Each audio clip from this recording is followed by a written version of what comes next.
તો બિહારમાં એનડીએની બલ્લે બલ્લે થઈ ગઈ છે। પ્રધાનમંત્રી નરેન્દ્ર મોદીનો જાદુ બિહારમાં જોવા મળી રહ્યો છે। આપણી સાથે સહયોગી મિત્તલ જોડાયેલા છે। મિત્તલ, કયા એવા કારણો છે કે જેના કારણે એનડીએની આટલી ભવ્ય જીત થઈ છે ને મહાગઠબંધન કે જેને હારનો સામનો કરવો પડી રહ્યો છે? બિલકુલ સોનલ, જો વાત કરવામાં આવે તો મહાગઠબંધનનો સફાયો થયો છે અને લોકોએ, મતદાતાઓએ એનડીએ પર વિશ્વાસ મૂક્યો છે। ત્યારે ઝી 24 કલાક તમામ દર્શક મિત્રોને સૌથી પહેલા જીતના કારણો પણ જણાવી દે કે કયા એવા કારણો હતા જેથી એનડીએની આટલી મોટી જીત થઈ છે। જીતના કારણોની જો વાત કરીએ તો સૌથી પહેલા 20 વર્ષથી નીતિશ બાબુના સુશાસનથી વધુ વોટ મળ્યા છે, એટલે નીતિશ બાબુ ઉપર લોકોએ વિશ્વાસ મૂક્યો છે, એનડીએ પર વિશ્વાસ મૂક્યો છે તેવું કહી શકાય। અને હવે અન્ય કારણની વાત કરીએ તો જનતાને મફત વીજળી અને પેન્શન ભથ્થામાં વધારો કર્યો છે। જી હા, જનતાને મફત વીજળીની ખાસ કરી સોનલ વાત કરી છે કે મફત વીજળી અમે આપી છે અને તેના કારણે જનતાએ વિશ્વાસ મૂક્યો છે। અને સાથે જ અન્ય કારણની જો હવે વાત કરવામાં આવે તો બિહારની 1.51 કરોડ મહિલાઓને 10,000 રૂપિયાની સહાય પણ આપી છે। જી હા, આજે 10,000 રૂપિયાની અને મહિલાની સહાયની વાત કરવામાં આવે તો તેના કારણે મહિલાઓનો વિશ્વાસ જીત્યો છે એનડીએ સરકારે અને આટલી મોટી જીત મેળવી છે। અન્ય કારણની વાત કરીએ તો પીએમ મોદી અને નીતિશ કુમારની જોડી પર જનતાએ પૂર્ણ વિશ્વાસ મૂક્યો છે। આ જે જોડી છે પીએમ મોદી અને નીતિશ કુમાર, તે જોડી કામ કરી ગઈ તેવું કહી શકાય અને લોકોએ વિશ્વાસ મૂક્યો છે। કેન્દ્રમાં પણ નીતિશ કુમાર એનડીએ સાથે હોવાથી જનતા એનડીએ સાથે રહી છે। કેન્દ્રમાં પણ આ જોડી છે।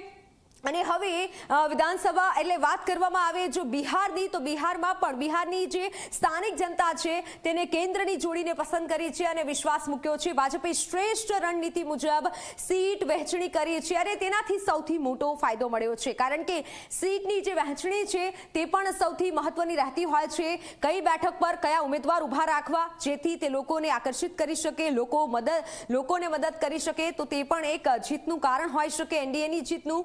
ભાજપે બળવાખોરોને રોક્યા અને નબળી સીટ પર વધુ ધ્યાન આપ્યું છે। આપ જુઓ કે જે બળવાખોર નેતાઓ હતા તેને રોક્યા અને જે નબળી સીટો હતી અને જે સીટ પર જીત મેળવવી જરૂરી હતી ત્યાં આ વખતે એનડીએની સરકાર એટલે કે ભાજપે વધુ ધ્યાન આપ્યું છે। અને હવે વાત કરીએ પીએમ મોદીની વિકાસની રાજનીતિ સાથે જનતાએ પૂર્ણ વિશ્વાસ મૂક્યો છે। તમે જુઓ તો ઘણા આપણે વિડીયો પણ જોયા છે સ્થાનિક લેવલના કે પીએમ મોદી પર લોકોને ખાસ વિશ્વાસ છે। બિહારની જનતાને હવે પીએમ મોદી પર વિશ્વાસ છે અને તેથી આ જીત શક્ય બની છે તેવું કહી શકાય। ભાજપ ગઠબંધન એકમત થઈ ચૂંટણી લડ્યું અને તેથી વધુ ફાયદો મળ્યો છે। એનડીએની જે સરકાર છે, એનડીએનું જે ગઠબંધન છે તે એકમત થઈને લડ્યું છે અને બીજી તરફ જો જોવા જઈએ તો નીતિશ કુમાર જ મુખ્યમંત્રી બનશે। આ સૌથી મોટું ફેક્ટર સાબિત થયું છે, કારણ કે મુખ્યમંત્રીનો ચહેરો જે છે તે પહેલાથી જ બતાવી દીધો કે મુખ્યમંત્રી બિહારના હશે નીતિશ કુમાર અને તેનાથી પણ નીતિશ કુમાર પર લોકોએ વધારે વિશ્વાસ મૂક્યો છે અને આ એક સૌથી મોટું જે કારણ કહી શકાય જીતનું। અને હવે વાત કરી લઈએ આપણે બિહારના મહાગઠબંધનની હારના કારણ જાણવા પણ ખૂબ જરૂરી છે। એનડીએની જીતના કારણ તો આપણે જાણ્યા, પણ હવે જે મહાગઠબંધન હતું તે મોટા વાયદા તો કર્યા હતા, મેનિફેસ્ટો પણ મૂક્યો હતો, પરંતુ તે કામે ન લાગ્યો અને મહાગઠબંધનની હાર થઈ છે। સૌથી પહેલું સોનલ, જો હારનું કારણની વાત કરવામાં આવે તો મહાગઠબંધનના નેતૃત્વ પર જનતાને જરાય ભરોસો ન હતો, વિશ્વાસ જીતી ન શક્યા એટલે ભરોસો ન હતો। મહાગઠબંધનના નેતાઓની તૃષ્ટિકરણની રાજનીતિને જનતાએ સદંતર નકારી છે। એક રાજનીતિ તૃષ્ટિકરણની હતી, તેને જનતાએ વિશ્વાસ ન અપાવ્યો, વિશ્વાસ ન મૂક્યો અને હાર અપાવી છે।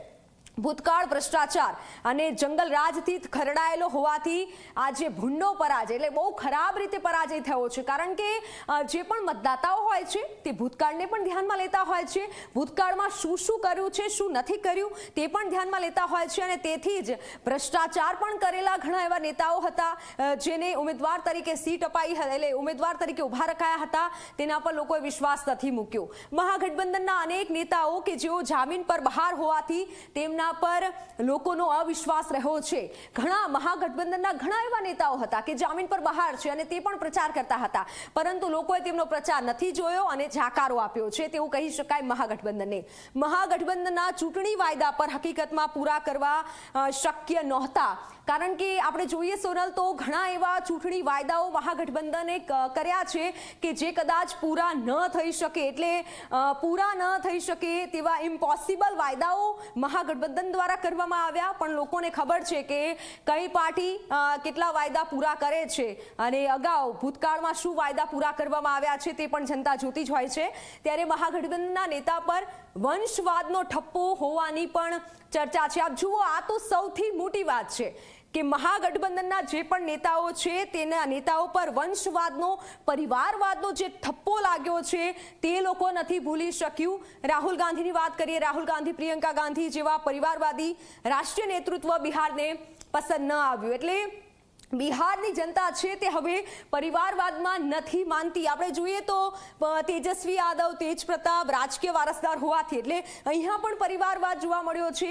એટલે મહાગઠબંધનમાં એક રીતે જોઈએ તો પરિવારવાદ લોકોને વધુ આંખમાં આવી ગયો કે આ પરિવારવાદ છે, એટલે લોકોએ જાકારો આપ્યો તેવું પણ કહી શકાય. દેશ કે રાજ્યના બદલે વ્યક્તિગત સ્વાર્થ ધરાવતા દળોની છાપ નડી ગઈ છે.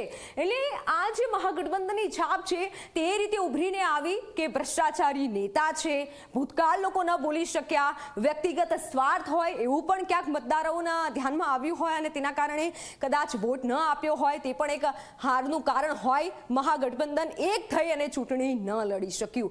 અગાઉ પણ આપણે વાત કરી કે જે રીતે એનડીએ એકમત રહ્યું, પણ તેવું અભાવ જોવા મળ્યો મહાગઠબંધનના અને એકમત ન મહાગઠબંધન થઈ શક્યું તેવું કહી શકાય. અને આ સૌથી મોટા મહાગઠબંધનના હારના કારણો છે અને એનડીએના જીતના કારણો પણ આપણે જાણ્યા. જી મિત્તલ, ખૂબ ખૂબ આભાર આપનો.